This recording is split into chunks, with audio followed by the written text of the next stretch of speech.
안녕하세요. 곰브릿지 서양미술사 같이 읽기 각입니다. 10장 교회의 승리 시작하겠습니다.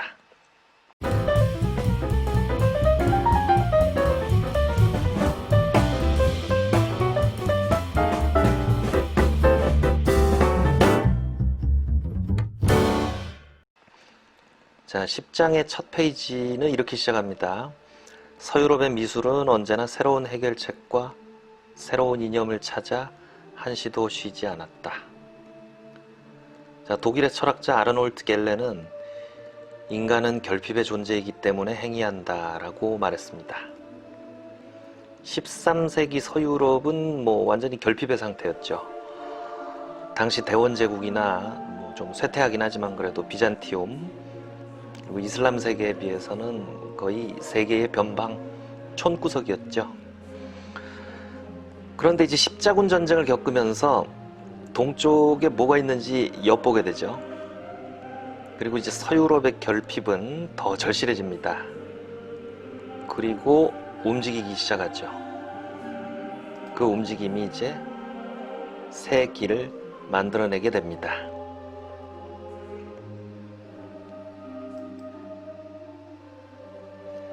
자, 앞장에서 설명드린 어떤 육중한 로마네스크식 교회는요, 로마의 아치를 받아들이죠. 그리고 높은 천장에 무게를 버텨낼 수 있는 크로스볼트 같은 그런 발명품을 만들어내지만 서유럽 사람들은 여기서 만족을 안 하죠. 자, 이 사람들은 어떤 더 높은 천장하고 더 높은 지붕을 도전했습니다. 자, 천장을 버티는 아치도 어떤 로마식의 둥근 라운드 아치를 개선해서요, 이렇게 머리 쪽, 정수리 쪽이 뾰족한 처명 아치를 만들어냅니다. 자, 이걸 만들어내는데 또 문제가 생겨요. 여기 보세요. 여기 천장을 이렇게 막 높이려고 뾰족하게 만든 아치의 쏟아내려지는 힘이 문제가 되죠. 그래서 이 쏟아내려지는 힘을 버틸 다른 방안이 필요했습니다. 물론 기존의 방법대로 기둥이나 벽을 더 두껍게 만들면 될 수도 있겠죠. 그렇지만 북프랑스의 장인들은 전혀 다른 방법을 써보기로 합니다. 옆에다가 이렇게 버팀벽을 세우는 거죠. 자, 이런 벽을 부벽, 버틀레스라고 합니다. 이게 초기에는 면의 형태를 가졌는데 나중에는 이걸 꽉 채울 필요가 없네 라고 생각하고 자전거 바퀴살처럼 이렇게 가늘게 만들게 되는데 이걸 이제 공중부벽, 플라잉 버틀레스라고 하죠. 자, 이렇게 부벽 공법, 버틀레스 공법이 발달하니까 기둥이 굵을 필요가 없겠죠. 그리고 벽이 두꺼울 필요도 없을 겁니다. 이게 벽과 기둥이 짊어져야 할 짐을 대신 져주니까요. 자, 이런 어떤 기술적 진보가 완전히 색다른 어떤 성취를 낳아요. 자, 도판 124번 이거 보시면 이게 이제 우리가 유럽 여행 가면 막 찬탄에 맞이하는 그 화려한 고딕 스타일의 성당 내부죠. 자, 도판 외에 몇 개 다른 사진 보시죠. 자, 그런데 이런 기술적 진보는 교회 내부에만 영향을 미치는 게 아니에요. 아까 말씀드렸던 그 플라잉 버틀레스 있죠. 어떻게 보면 그 가느다란 교회 외관의 벽들이 너저분하고 거추장스러울 수도 있어요. 그렇죠? 그런데 그걸 또 유럽 사람들은 뜻밖의 장식적 기능을 수행하는 어떤 독특한 형태로 발전시킵니다. 이 사진은 공중에서 본 노틀담 성당입니다. 이 바깥쪽에, 벽 바깥쪽에 생선가시, 자전거살, 이 뼈대 같은 구조물들이 플라잉 버틀레스예요. 그런데 가까이 가서 좀 보시면 이런 식이에요. 자, 여기다가 어떤 규칙성을 부여하고 그 위에다가 장식 조각을 올려놓으니까 전혀 이제 새로운 스타일이 됐죠. 로마에서는 볼 수 없는 어떤 전혀 다른 북유럽만의 화려하고 아름다운 그런 새로운 건축 미학이 됐죠.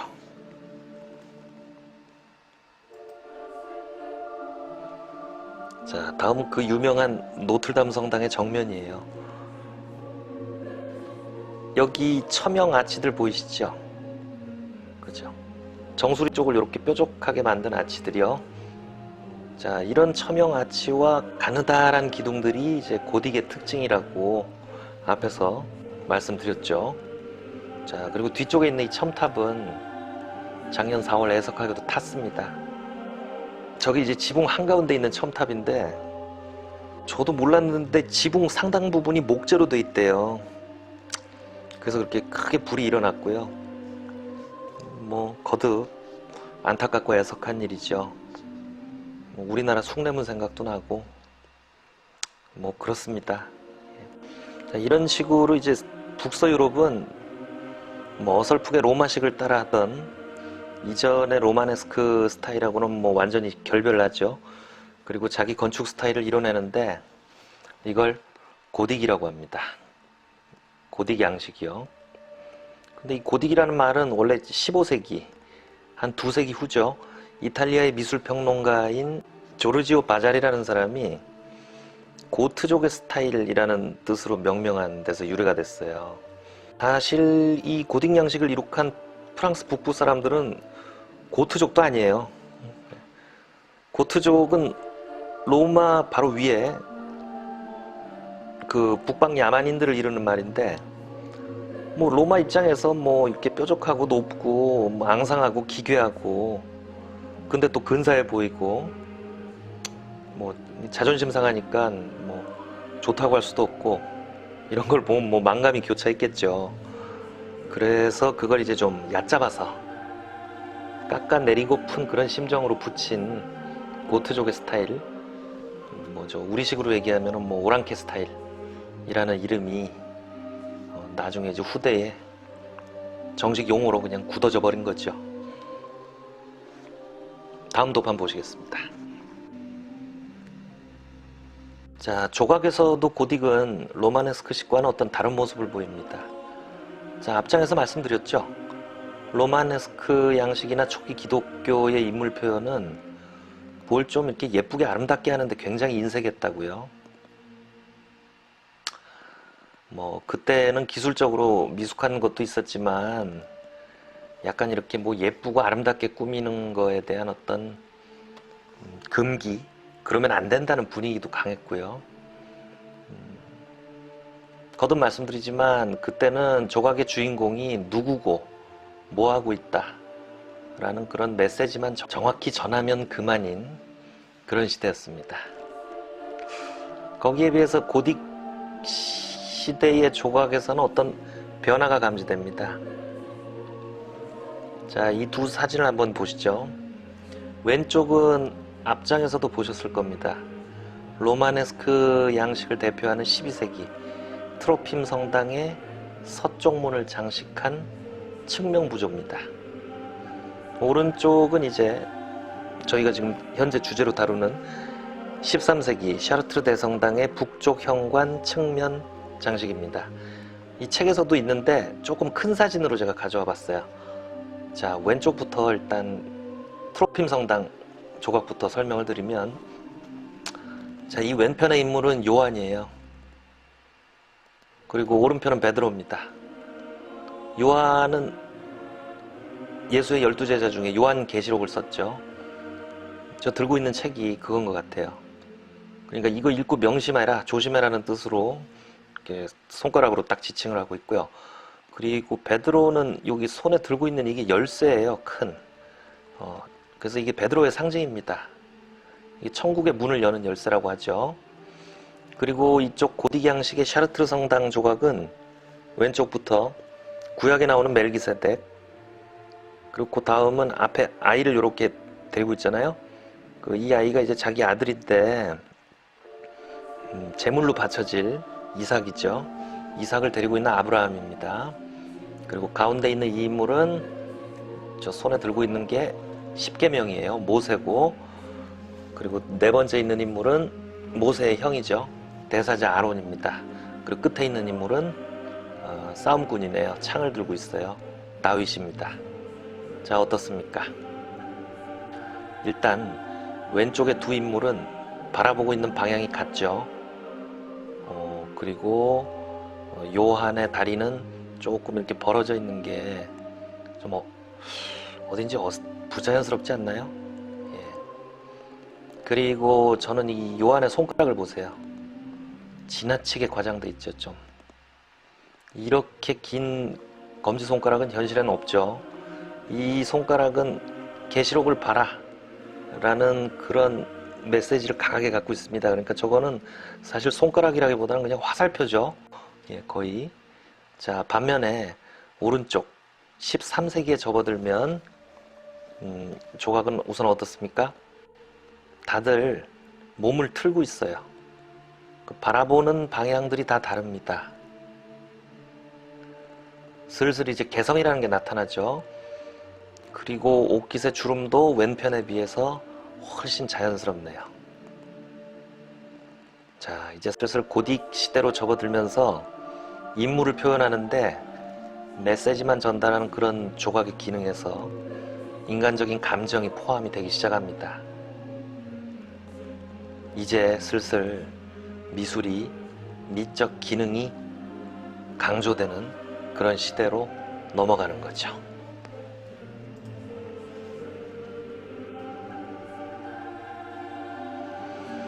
자, 도판 129번입니다. 스트라브로 대성당 남쪽 현관의 팀파눔 장식이에요. 팀파눔은 현관 위쪽에 반원으로 장식하는 부분이요. 주제는 성모의 죽음입니다. 이 가운데 누워 계신 분이 바로 성모 마리아님이시고요. 그리고 가운데 슬퍼하는 여인은 막달라 마리아입니다. 그리고 성모의 뒤편에 중앙에 서 있는 남자는 그리스도예요. 손에 들려있는 저 인형 같은 건 저거는 마리아의 영혼입니다. 그리고 뒤에 있는 인물군들은 그리스도의 12 제자들이죠. 자, 이 조각이 이전 시대하고 다른 어떤 특별한 인상은 성모의 임종을 지키는 인물군들의 표정이 다 다르다는 데 있습니다. 로마네스크 시대였다면 그냥 쭉 군대 무슨 사열받는 군인같이 쭉 세워졌을 텐데, 이 작품은 12 제자들의 표정이 다 제 나름의 어떤 슬픔을 표출하죠. 그리고 이 옷깃을 보십시오. 옷깃이 아니라 옷주름이죠. 이 옷주름 안에 살의 굴곡이 보이죠. 주름 안에 이렇게 살이 비치는 이런 식의 표현은 그리스 로마 시대에 굉장히 어떤 자랑스러운 기술이에요. 그런데 이게 1000년 넘게 묻혀져 버렸죠.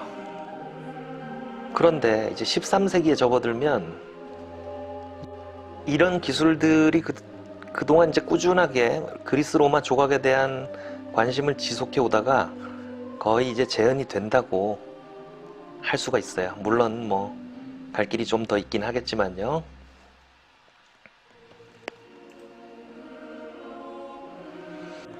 자, 다음은 독일 나움베르크 대성당에 있는 조각입니다.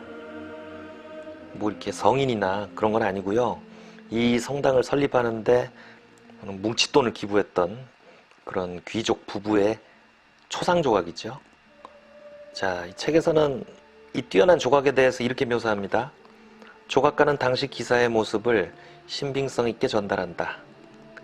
그가 실제로 실물을 대상으로 이 작품을 제작했을 가능성은 거의 없다. 왜냐하면 이 설립자들은 이미 오래전에 죽어서 그에게는 하나의 이름에 불과했기 때문이다. 그러나 그가 만든 남녀 조각상들은 언제라도 대저에서 내려와 헌신과 고행이 우리 역사책의 페이지를 메우고 있는 힘센 기사들과 우아한 숙녀들 무리에 합세할 것만 같아 보인다. 그러니까 너무 잘 만들어서 당장이라도 살아서 그 막 중세 신앙심 깊은 경건한 어떤 독일 기사가 뭔지 우리 앞에 이렇게 보여줄 것만 같다 라는 어떤 조각에 대한 뭐 최고의 찬사라고 할 수 있겠네요. 자, 이 두 조각의 어떤 뛰어남에 대해서는 뭐 여러 가지로 얘기할 수 있는데, 우선 이 오른쪽의 여인을 보세요. 이 귀부인의 어떤 도톰한 옷깃이 아주 기막히게 잘 표현이 돼 있죠. 이 손가락을 한번 보세요. 앞에서 어떤 보셨던 트로핌 성당 그 요한의 손가락과 비교해 보면 아주 재밌습니다. 지금 이 손가락은 옷자락을 이렇게 쓸어 올려서 그 무게를 버티면서 살짝 따로 노는 새끼손가락의 어떤 자연스러움이 아주 더할 나위 없이 정확하고 아름답게 표현되어 있습니다. 자, 13세기 고딕 시대 조각은 이제 르네상스로 가기 전에 이런 안목과 기술을 천천히 축적해 나가고 있었습니다.